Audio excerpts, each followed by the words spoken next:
إن الحمد لله نحمده ونصلي على رسوله الكريم أما بعد أعوذ بالله السميع العليم من الشيطان الرجيم من همزه ونفخه ونفسه بسم الله الرحمن الرحيم وتحسبهم أيقاظا وهم رقود ونقلبهم ذات اليمين وذات الشمال وكلبهم باسط ذراعيه بالوصيد لو اطلعت عليهم لوليت منهم فرارا ولملئت منهم رعبا۔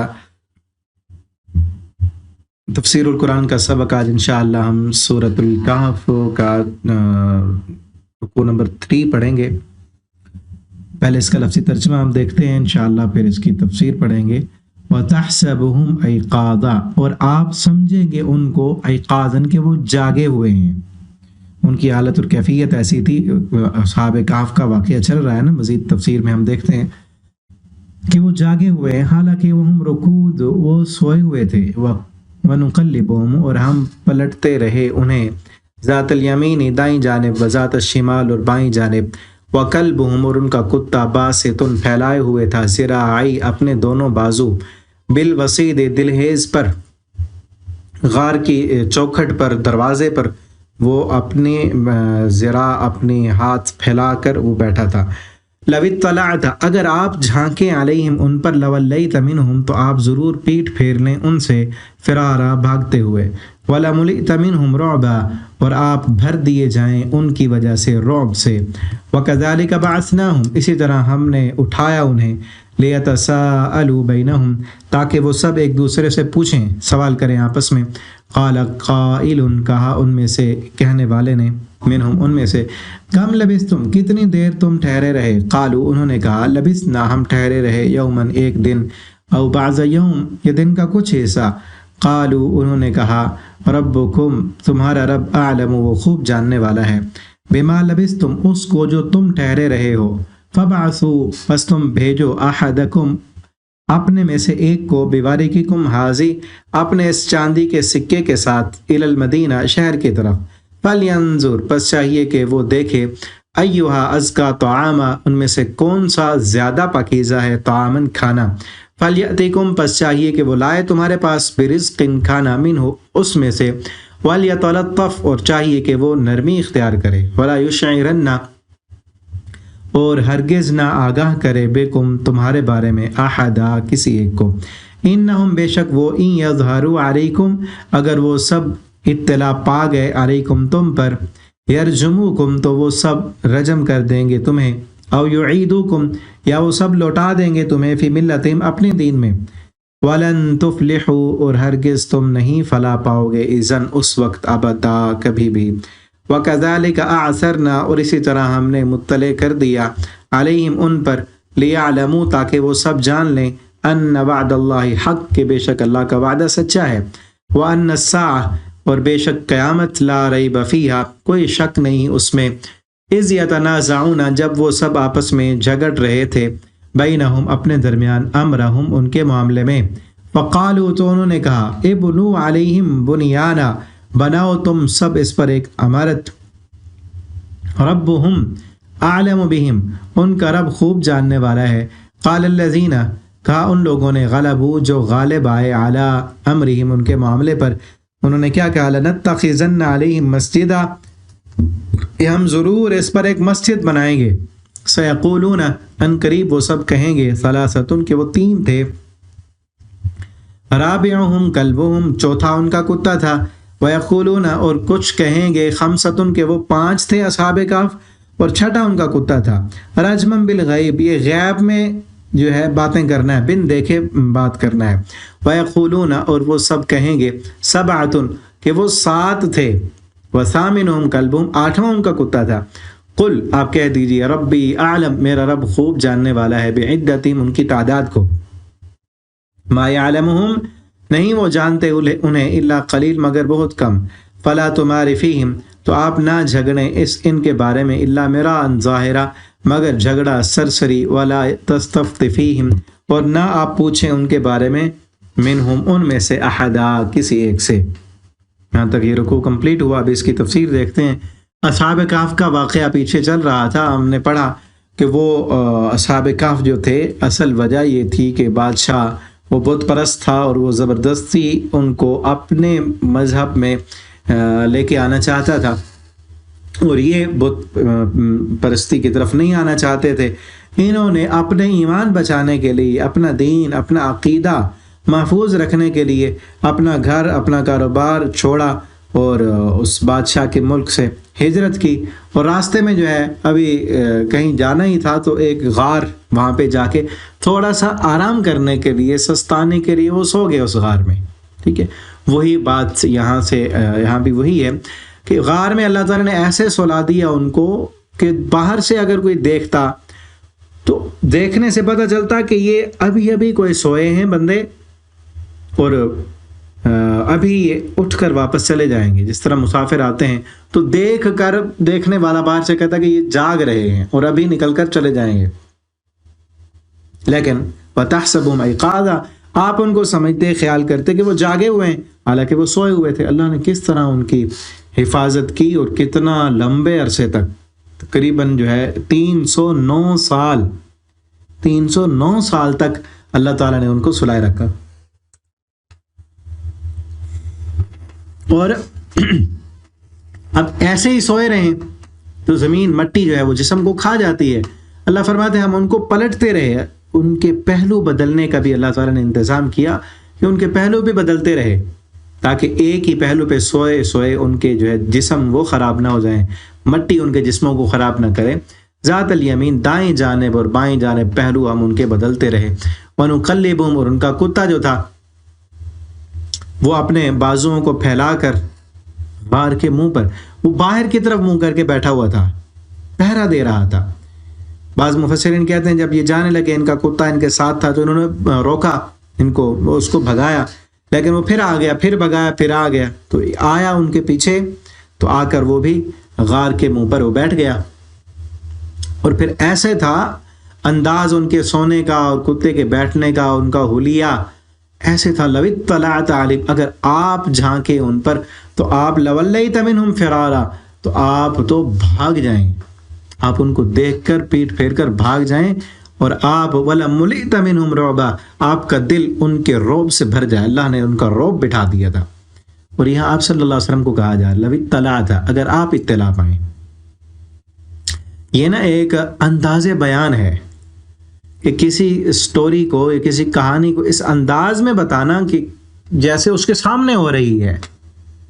اس طرح آپ کہتے ہیں نا کسی کو، اور بڑی دلچسپی سے بتاتے ہوئے ایسے ہوتا ہے کہ اگر آپ دیکھتے نا فلاں جگہ کو، یا آپ اس کو دیکھ لیتے، اسی طرح ہے وہی انداز۔ لو اطلعت، اگر آپ اطلاع پاتے، اگر آپ وہاں ہوتے، ان اصحاب کہف والوں کو جو غار میں سوئے ہوئے تھے، آپ اگر ان کو دیکھ لیتے تو کیا ہوتا؟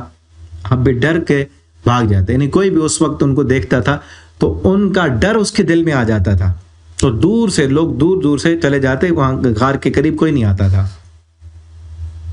لولیت منہم فرارا، آپ جو ہے ان کو دیکھ کر بھاگتے اور دل جو ہے وہ ان کے رعب سے بھر جاتا۔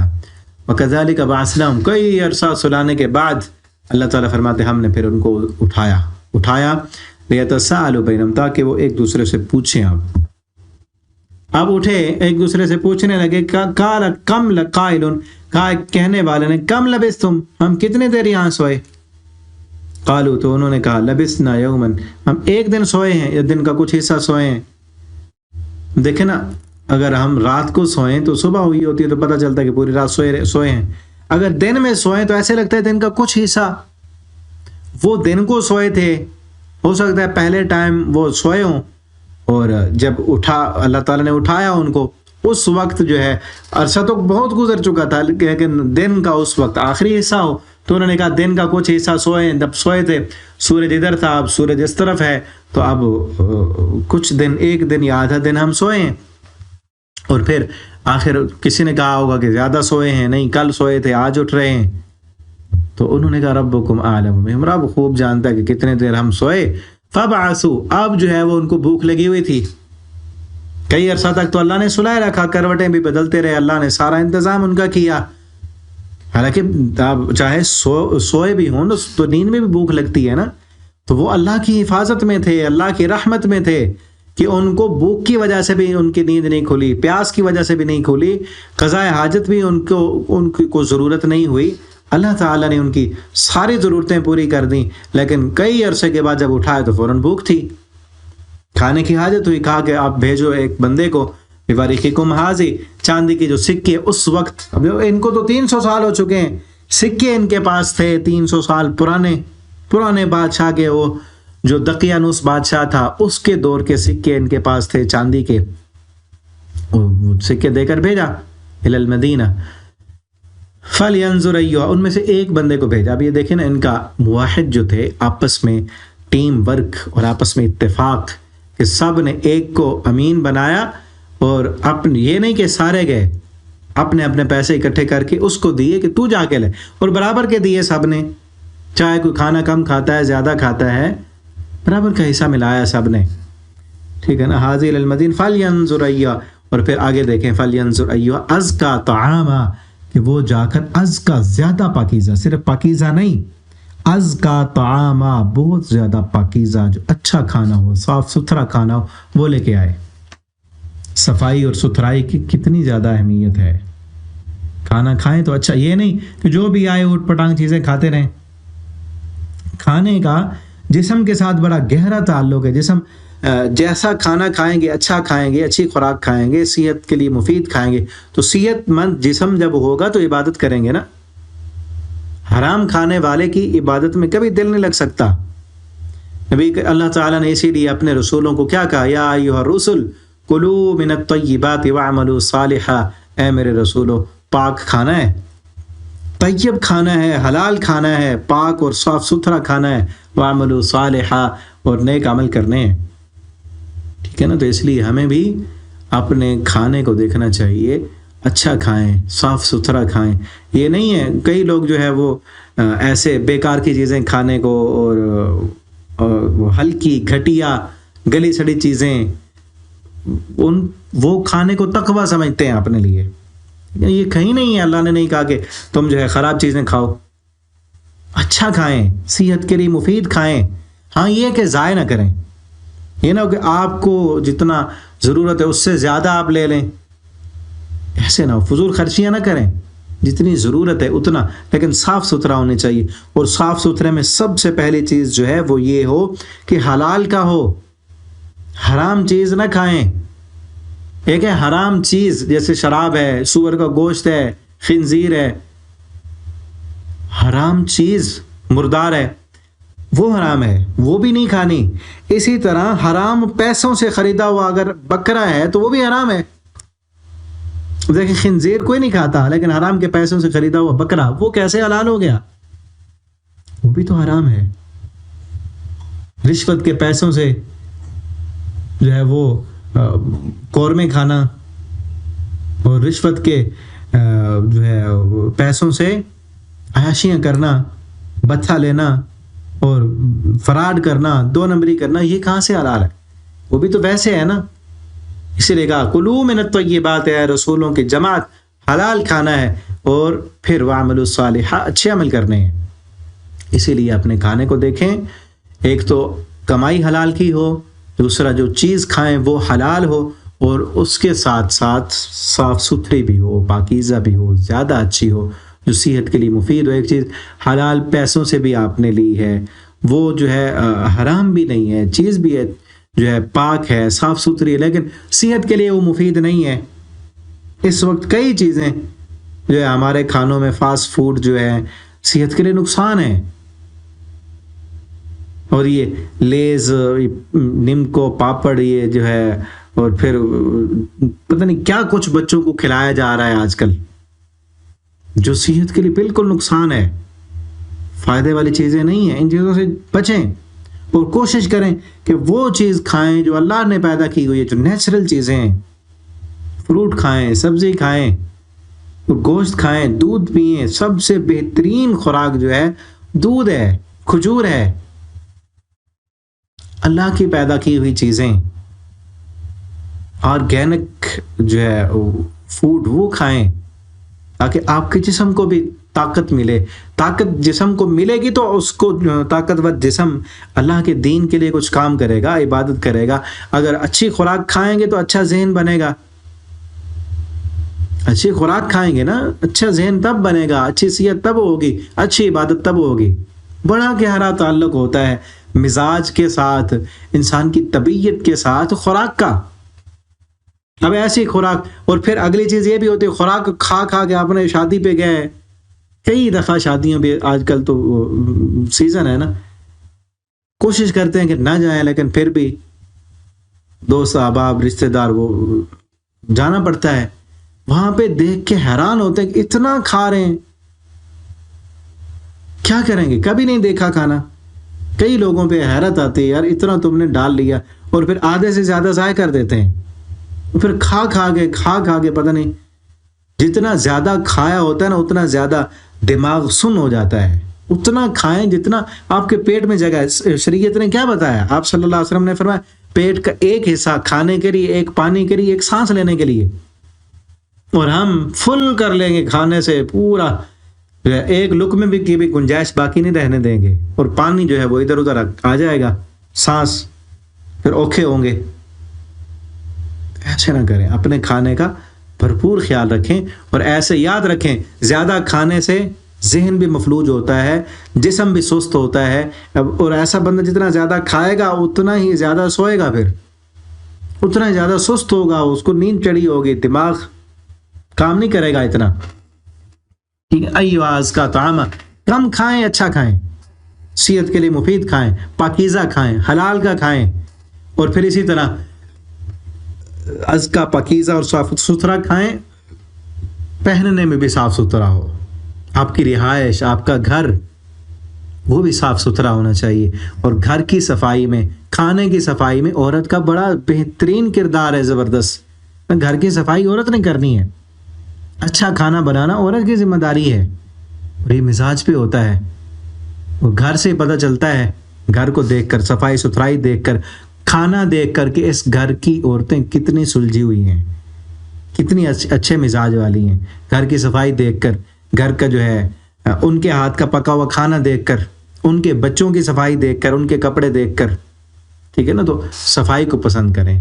باقی اب یہ نہیں، ضروری نہیں کہ ہر وقت نئے لیں. آپ کے گھر میں جو نئے پردے لٹکنے چاہیے، بچوں کے کپڑے ہر وقت نئے ہونے، یہ نہیں. جو ہے وہ تو صاف ستھرا ہونا، جیسا بھی ہے دھلا ہونا چاہیے، صاف ستھرا ہونا چاہیے. گندگی اور جو ہے ہر جگہ پہ جو ہے وہ ایسے کھانا کھا کے اس کو گرا دینا، ہڈیاں گرا دینا نیچے، یا کھانا نیچے گرا دینا، کبھی جو ہے بستر پہ گرا دینا، یا بچوں کی چیزیں کھا کے وہ ریپر جو ہیں وہ پھینک دینا. یہ گھر کی صفائی اور ستھرائی خراب کرتے ہیں، ماحول خراب کرتے ہیں. اس خراب ماحول سے جسم جو ہے وہ خراب ہوتا ہے، اور ذہن کا جو وسعت ہے وہ کم ہوتی ہے. اور پھر اسی طرح جسم کی صفائی، نہانا، جسم کی صفائی کرنا، بال کاٹنا، ناخن تراشنا، اور جو ہے اسی طرح اپنے کپڑے کو صاف ستھرا رکھنا. لیکن اسلام نے کتنی تلقین کی ہے کہ وضو سکھایا ہے دن میں 5 مرتبہ پاک رہنے کے لیے، صاف رہنے کے لیے. ہر نماز سے پہلے آپ ہاتھ دھوئیں، کلی کریں، دانت صاف کریں، اپنا ناک جھاڑیں، منہ دھوئیں، پاؤں دھوئیں، اور پھر کم از کم ہفتے کے بعد جمعے والے دن تو نہا لیں. کتنی صفائی ستھرائی کا اہتمام کیا ہے اسلام نے. اسلام صفائی پسند کرتا ہے. تو اسی لیے پاک رہیں، پاک کھائیں، اچھا کھائیں، صاف ستھرے رہیں. اور ان کی اس بات سے بھی یہی معلوم ہوتا ہے کہ صفائی ستھرائی اور اچھی چیزیں جو ہے وہ انسان کو اچھا بناتی ہیں. چاہے اتنا عرصہ تک سوئے رہے، لیکن پھر بھی ان کو توحید والے تھے. پاک کھانا، کہ کہیں وہ بت پرستوں کا کھانا، بتوں کے نذرانے اور بتوں کے نام پہ دیا ہوا کھانا لے کے نہ آ جانا. اپنے پیسوں سے لینا ہے، حلال کا لینا ہے، پاکیزہ کھانا لینا ہے. کسی بت والا کھانا، نذرانے نہیں لینے ہم نے. فَلْيَأْتِكُمْ بِرِزْقٍ مِّنْهُ وَلْيَتَلَطَّفْ. اگلی چیز نرمی سے کام لینا ہے. نرمی، پچھلے سبق میں بتایا تھا نا، جس چیز میں نرمی آ جائے، نرمی سے جو معاملات حل ہوتے ہیں وہ کسی اور چیز سے نہیں ہو سکتے. وہ سختی سے نہیں ہوں گے، وہ پیسے سے نہیں ہوں گے، وہ ڈنڈے سے نہیں ہوں گے. جو معاملات نرمی کے ساتھ حل ہو سکتے ہیں وہ کسی اور چیز سے نہیں ہوتے. اور جس بندے کو نرمی مل گئی اس کو بہت کچھ مل گیا، بہت وافر مقدار میں دنیا کے فائدے اس کو دے دیے گئے. تو نرم مزاج بنے. اگلی چیز وَلَا يُشْعِرَنَّ بِكُمْ أَحَدًا، کسی کو شعور نہ ہو، کوئی اطلاع نہ پائے. بڑے شعور کے ساتھ، اچھی پلاننگ کے ساتھ جا کے کھانا لے کے آنا ہے کہ ہم کہاں رہتے ہیں، ہم کون ہیں، کدھر سے آئے ہیں، یہ کسی کو اطلاع نہیں ہونی چاہیے. 2 چیزیں بتائی ہیں، پلاننگ سے کام کرنا ہے اور نرمی سے کام کرنا ہے. یہ دونوں چیزیں آ گئی نا، پلاننگ سے، شعور سے، غور و فکر سے. کسی کو پتہ نہ ہونے پائے پوری پلاننگ سے. بعض لوگ ہوتے ہیں پلاننگ تو بڑی کرتے ہیں لیکن نرمی نہیں کرتے، اور بعض ہوتے ہیں نرمی کرتے ہیں پلاننگ نہیں کرتے. نرمی کی وجہ سے لوگ ان سے ناجائز فائدہ اٹھا لیتے ہیں. ہوتا ہے نا، ہم کہتے ہیں نا ہماری نرمی سے تم ناجائز فائدہ اٹھا رہے ہو. اس کا مطلب ہے نرمی ہے، پلاننگ نہیں ہے. اچھی پلاننگ کے ساتھ اگر نرمی ہو تو لوگ آپ کی نرمی سے ناجائز فائدہ نہیں اٹھائیں گے. پھر ناجائز نرمی سے فائدہ وہی اٹھاتے ہیں جو صرف نرمی کرتے ہیں لیکن پلاننگ اچھی نہیں ہوتی. اچھی پلاننگ کے ساتھ کوئی بھی کام ہے، ان کا بڑا اہم کام تھا نا، کوئی بھی آپ کا کام ہے اس میں آپ دیکھیں کہ کرنا، جس طرح انہوں نے کہا از کا طعام، پاکیزہ کھانا لینا ہے، صاف ستھرا. کوئی بھی کام آپ نے کرنا ہے پہلے یہ دیکھیں. اب اس کو کرنے کا طریقہ کیا ہے؟ پوری پلاننگ کے ساتھ، مکمل شعور کے ساتھ کس طرح کرنا ہے، کس کے پاس جانا ہے، کیسے کرنا ہے، پوری یہ پلاننگ ہو. اور پھر اگلی چیز اس کو جب کرنا ہے تو بڑی نرمی کے ساتھ، آسانی کے ساتھ. ٹھیک ہے. وَلَا يُشْعِرَنَّ بِكُمْ أَحَدًا، کسی کو شعور نہ ہونے پائے. آگے کیا کہہ رہے ہیں؟ اِنَّهُمْ يَظْهَرُوا عَلَيْهِمْ، اگر وہ غالب آ گئے ہم پر، ہم تو بھاگ آئے ہیں، دوبارہ پتہ چل گیا اگر کسی کو لِيَرْجُمُوكُمْ، تو پھر سزا کیا ہوگی؟ وہ پتھر مار مار کے مار دیں گے ہمیں، کیونکہ اس وقت یہی سزا تھی. اور خصوصاً جو بادشاہ کے دین سے ہٹ جاتا اس کو یہی سنسار کر دیتے، پتھر مار مار کے یہ ہمیں مار دیں گے. یا کیا کریں گے؟ او یعیدکم فی ملتہم، یا دوبارہ اپنے دین میں بت پرستی میں داخل کر دیں گے. تو ہم کبھی بھی کامیاب نہیں ہو سکتے. اگر بتوں کی پوجا ہم کر لیں تو کبھی کامیابی نہیں ہوگی. اور دونوں صورتوں میں کہہ رہے ہیں نا، یرجموکم، سنسار کر دیں گے، مر جائیں گے ہم، مار دیں گے ہمیں. تو لہٰذا ہمیں کیا چاہیے؟ اپنی جان بھی تو بچانی ہے نا، خودکشی جان بوجھ کے ان کے پاس تو نہ جائے نا. ایسے موقع پر جب اگلا دشمن جو ہے، چاہے وہ ناحق پر ہے، وہ طاقت میں آپ سے زیادہ ہے، آپ اس سے ٹکر نہیں لے سکتے، تو جان بوجھ کے جانا اپنے آپ کو کیا کرنا ہے؟ وہ فائدہ نہیں ہے اس میں. اب انہوں نے کیا کیا تھا؟ بادشاہ سے ٹکر نہیں لی کیونکہ طاقت نہیں تھی، ان کے پاس کچھ نہیں تھا. کیا کیا؟ خود روپوش ہو گئے، سائڈ پہ ہو گئے. ٹھیک ہے، اگنور کر دیا ساری چیزوں کو کہ ہم اپنے آپ کو تو بچا لیں نا. ایسے موقع پر جب کفر پوری قوت میں ہے، پوری طاقت میں ہے، آپ کے پاس تیاری نہیں ہے، آپ کے پاس طاقت نہیں ہے، تو ایسے صورت میں ٹکر نہیں لینی چاہیے. ہم دیکھیں نا نبی کریم صلی اللہ علیہ وسلم، یہ صورت بھی تو مکی ہے نا. شروع دور میں جب مسلمان کم تھے، مارا جاتا تھا، ابو جہل کتنوں کو مارتا تھا، ستاتا تھا، لیکن اس وقت ٹکر لینے کا نہیں کہا گیا. اجازت نہیں تھی ہاتھ اٹھانے کی، جہاد کے لیے اجازت نہیں تھی. پھر جب مسلمانوں کا ایمان بڑھ گیا، مضبوط ہو گئے، کچھ نہ کچھ تو ہاتھ آ گیا نا. چاہے دنیاوی اعتبار سے برابر کی ٹکر نہیں تھی، ادھر 313 تھے، ادھر 1000 کا لشکر تھا، لیکن کچھ نہ کچھ تھا نا. اور وہ 313 وہ تھے جن کے پاس ایمان پختہ تھا، ایمان کی طاقت موجود تھی. تب جا کے ان کو اجازت ملی. اذن للذین یقاتلون بانہم ظلموا. ٹھیک ہے. تو آج ہم بھی اگر ایسے ملک میں رہتے ہیں، ایسی سچویشن ہے جہاں پر کافر جو ہے وہ طاقت میں ہے، وہ اس کے پاس ساری قوتیں، طاقتیں ہیں، تو پھر کیا اس وقت ایسے مفت میں ٹکر نہیں لینی چاہیے. چھیڑ خانیاں، جس طرح بعض ملکوں میں کئی جو ہے وہ جہادی تنظیمیں جہاد کے نام پر وہ جا کے تھوڑا سا چھیڑ خانی کر دیتے ہیں، پھر پیچھے جو ہے مارا جاتا، وہ مرتے رہتے ہیں. اسی وقت جو صورتحال ہے فلسطین کی، حماس نے جو ہے مارا، اور پھر اس کے بعد کیا ہے؟ وہ کدھر گئے؟ اب کہاں چھپ گئے ہیں؟ اور وہ مار رہے ہیں. کتنی خبریں آ رہی ہیں، کتنی ویڈیوز آ رہی ہیں. ان کے پاس پوری قوت، طاقت، اختیار ہے، اور کئی ملک ان کے ساتھ کھڑے ہوئے ہیں. تو ایسی صورت میں چاہے کئی لوگ تبصرہ کر رہے ہیں کہ اسرائیل کو کئی ملک تسلیم کرنے جا رہے تھے، فلاں تھا، یوں تھا، ان کا بڑا نقصان ہو گیا۔ بہرحال دونوں صورتیں چونکہ یہ اس وقت فتنے ہیں، میڈیا بہت بڑا فتنہ ہے، اس پر صحیح خبر کو تلاش کرنا بہت مشکل ہے، ٹھیک ہے، لیکن بہرحال دیکھنے سے جو ہمیں معلوم ہوتا ہے کہ اس وقت جو حماس نے جو کام کیا ہے اس کے نتیجے میں کتنا بڑا نقصان ہوا ہے، کتنے ہزار بچوں کو مار دیا گیا، ہاسپٹل برباد کر دیے، پورے غزہ کی عمارتوں کو جو ہے وہ کھنڈر بنا دیا ہے۔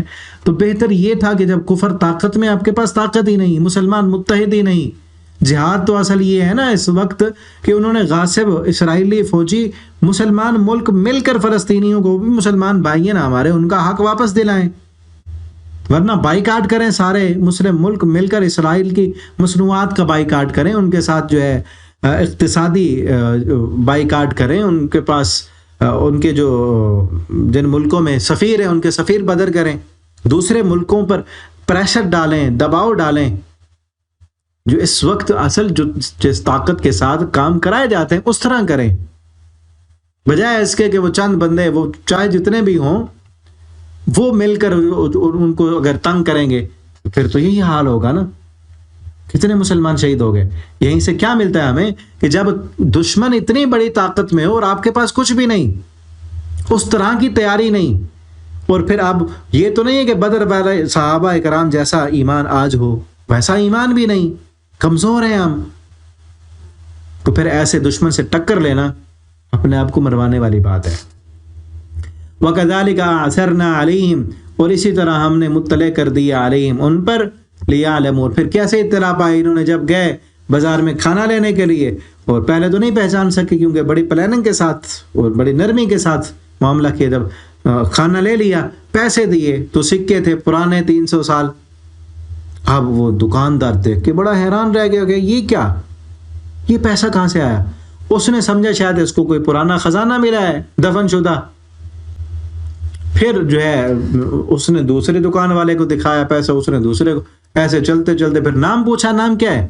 اب نام بتایا تو ان کو پتہ چل گیا، کیونکہ ان کے جب یہ وہاں سے گئے تھے علاقے سے، اپنے گھر کو چھوڑ کر پناہ لی تھی انہوں نے، تو اس کے پیچھے بادشاہ نے ان کو ڈھونڈنے کے لیے بندے بھیجے تھے، لیکن نہیں ملے، اللہ نے ان کا معاملہ دور رکھا، نہیں ملے تو انہوں نے نام لکھا اور تختی پر لکھ کر رکھ دیا، اور پھر یہ واقعہ مشہور ہو گیا۔ اس وقت مشہور ہوا تو لوگ نسل در نسل اپنے بچوں کو بتاتے اور سناتے تھے کہ اس طرح کے چند بندے تھے، اتنا ظالم بادشاہ تھا تو اس کے جو ہے اس کے ظلم سے بچنے کے لیے نکل گئے تھے، اور کہانی مشہور تھی، اور اب آ کر وہ کہانی کھلی، اعثرنا علی، مطلع کر دیا ہم نے، آ کر کہانی کھل گئی، انہوں نے بتایا، اور اس وقت جو تھا 300 سال کے بعد جب یہ اٹھے تھے، اس وقت وہ پرانا بادشاہ وہ مر کھپ گیا تھا، اب جو بادشاہ وہ عیسائی تھا، اور وہ ٹھیک تھا، ان کے حق میں تھا، جو عقیدہ